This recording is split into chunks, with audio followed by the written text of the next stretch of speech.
Les chiffres, ou plutôt les estimations, sont là. L'Inde a dépassé la Chine en devenant le pays le plus peuplé au monde, avec 1,428 milliard d'habitants.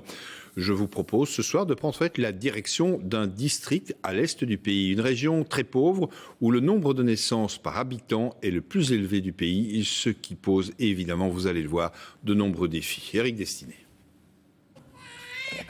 Venir au monde dans le pays le plus peuplé de la planète. Chacun de ces bébés vient grossir les rangs d'un colosse qui compte désormais plus d'habitants que la Chine. C'est mon 4e enfant. J'espérais avoir un garçon, mais ce n'est pas arrivé. C'est une fille. Ici, dans le district de Kishanganj, à l'extrême est de l'Inde, chaque femme donne en moyenne naissance à près de 5 enfants. Beaucoup plus que la moyenne nationale qui est de 2 enfants. Ces régions rurales ont contribué fortement à l'explosion démographique. C'est très regrettable pour nous car dans ce district, nous sommes très pauvres.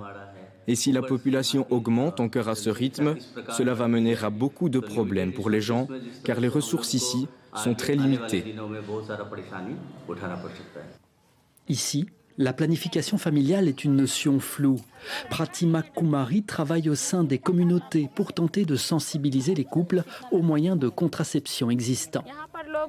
La plupart des habitants ici ne savent ni lire ni écrire. C'est difficile pour eux de comprendre les mesures pour planifier une grossesse, même si on essaye d'expliquer au mieux.